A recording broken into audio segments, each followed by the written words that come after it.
Então, esse é o nosso Café com Deus, domingo de manhã. Isso. E nós vamos agora meditar no texto de José no Egito.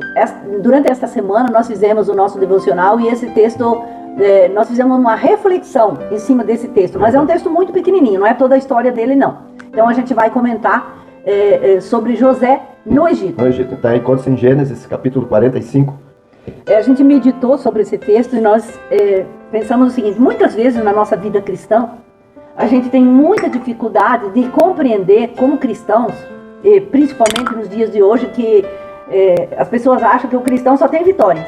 E não é verdade. Jesus não falou isso. Que no mundo nós teríamos também aflições. Teríamos muitas vitórias, mas também provas. E José do Egito passou por umas provas muito duras lá no Egito. Porque primeiro ele foi vendido pelos irmãos. Foi para o Egito e lá ele sofreu muito. Sofreu muito e passou provas duras demais. Prisão inocente, foi preso até inocente. Ele ter a vitória final de ser promovido lá no Egito e se tornar um líder. Né? O governador, foi governador. Abaixo do faraó, era ele que mandava. Teve um reconhecimento. Então, na nossa vida cristã, muitas vezes nós não compreendemos quando nós passamos por alguma dificuldade. A gente não compreende, mas Deus, Ele sempre vê lá na frente. Isso. Então, no caso de José, no Egito, ele passou quase... A gente fez um cálculo aqui, uns 20 anos. Deu aproximadamente 20 anos. A Bíblia diz que quando ele foi vendido para o Egito, ele tinha 17 anos. Aí, quando ele se tornou governador, ele estava com 30 anos. E 2 anos depois da seca, né, que os irmãos procuram ele. Então, quer dizer, vão para o Egito. E vão para o Egito buscar comida, né? Porque só tinha comida no Egito. Então, depois ele passar muitas dificuldades, aí ele se tornou um líder, com reconhecimento, governador.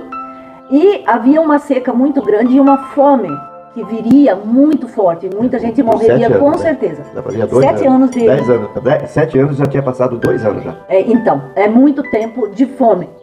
E os irmãos, sem saber que José estava vivo, foram para o Egito procurar comida. Aí é que vem o reconhecimento. Ele não acusou os irmãos, ele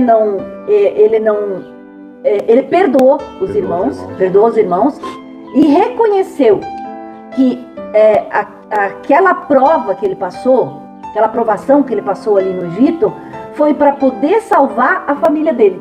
Olha só, se ele não tivesse naquela condição no Egito, em que ele tinha que, ou para fornecer alimento para sua família teria morrido. De fome. E Deus tinha um plano para a família de Jacó, né? Que era dali que seria a descendência, a nossa descendência hoje. É verdade. Então, gente, se você estiver passando por alguma prova, nunca pergunte, nós temos até um ditado que diz assim: nunca pergunte por quê, e sim para quê. Para que Deus estava permitindo aquilo? Deus tinha um propósito, de salvar a família dele. E muitas vezes Deus, quando a gente passa por alguma provação, Deus conhece o nosso futuro. Lá na frente Deus está nos dando um livramento. Então não murmure, glorifique a Deus, reconheça a Deus em todos os teus caminhos. Porque muitas vezes é assim que acontece. Sempre olhar para frente e dizer: o que Deus está querendo me ensinar com isso? Deus sempre tem um propósito na nossa vida, assim como teve na vida de José. Sempre que nós tivermos por provas, não desanimar, não murmurar. E porque Deus está no controle da nossa vida. E conhece o nosso futuro, conhece o amanhã. Amém. E Ele sabe todas as coisas. Então, se Ele permite, é porque Ele conhece e tem o melhor para nós. Mesmo que no momento não seja, a gente não compreenda. Não compreenda que aquilo está sendo uma aprovação, está sendo para melhorar nossa vida ali na frente. É verdade. Amém? Então, Deus abençoe. Deus abençoe a todos. Não vamos murmurar, e Deus nos abençoe e nos dê um bom domingo. Amém. Beijos a todos. Amém. Beijos.